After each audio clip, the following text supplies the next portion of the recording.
Hello, Accelerated Math 7-8 students. This is Module 14, and we're going to be looking at Lesson 17.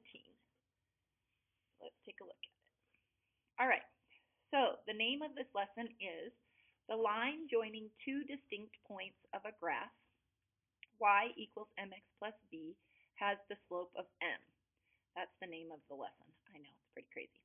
All right, the goal. Today we will practice changing standard form into slope-intercept form.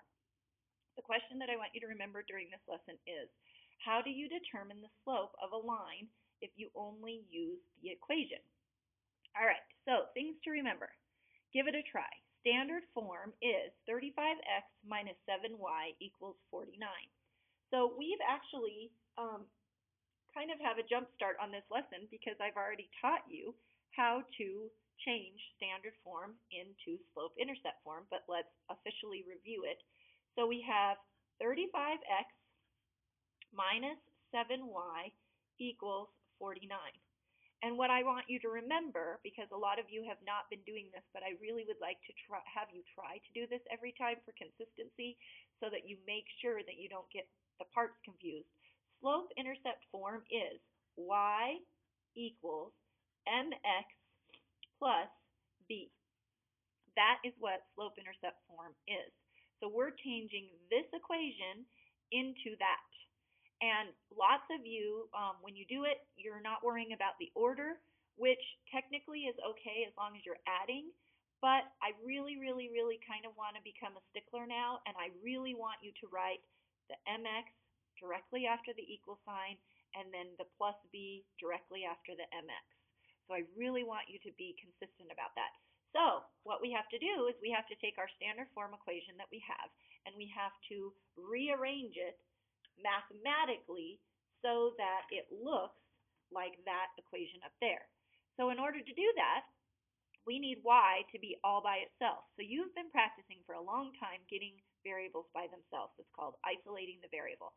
And so the first step that we want to do to get this broken apart is we need to recognize that all three of these are different terms. This is one term, this is another term, and this is another term. So the other thing that I would like you to look at very quickly is we need to break them apart. And right now, this 35x is a positive, but it's being connected to this 7y as a subtraction problem. So in order to get rid of this being a positive, we have to subtract it off. So we're going to subtract off the 35x from the left side of the equation, but you all have been learning for a long time that what you do to one side, you have to do to the other, so we need to subtract off 35x from this side of the equation. So when we get done, this is a zero pair, and what we're left with is negative 7y, right? And then, remember how I said I want the equal sign and then whatever is the slope and the x to be next. So this is a negative 35x, and the 49 is positive, so we write plus 49. If this was a negative 49, then you would write minus 49. Okay, it's very simple. All right, so we're almost there because the rule is we have to get y all by itself. Well, y is still not all by itself because it's being multiplied by a negative 7. So we have to divide everything by a negative 7. Everything by a negative 7. Okay, so negative 7 divided by negative 7, a negative divided by a negative is a positive. So 7 divided by 7 is 1, and 1 times y is y. So we finally found y by itself.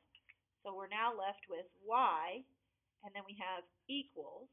A negative divided by a negative is a positive. 35 divided by 7 is 5x. And then we have a positive divided by a negative, so we have to make that a negative, and 49 divided by 7 is 7. So here is the standard form of that equation turned into slope-intercept form. And if you notice, it looks like it's supposed to. Y equals slope 5x, x plus b.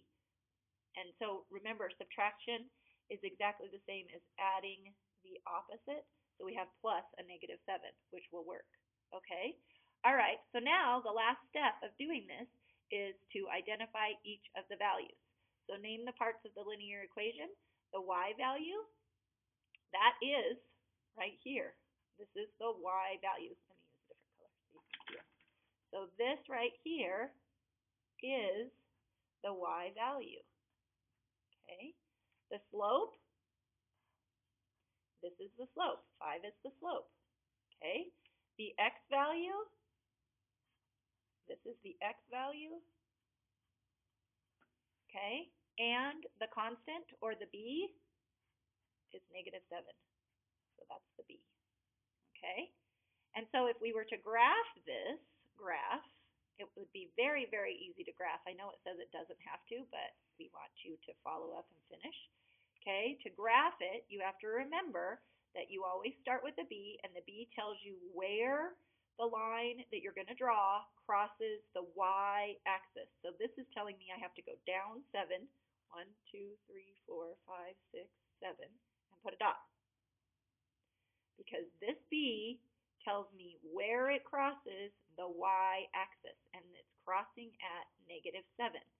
The slope then is telling me that I'm going to go up 5 over 1. So I'm going to go 1, 2, 3, 4, 5 over 1, and that's my new dot.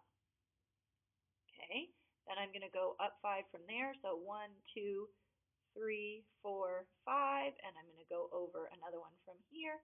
So that's my next point, is right there. And if you notice, that is making a straight line. Okay, all right, so going back to our goal. Today we will practice changing standard form into slope-intercept form. How did you determine the slope of a line if you only have an equation?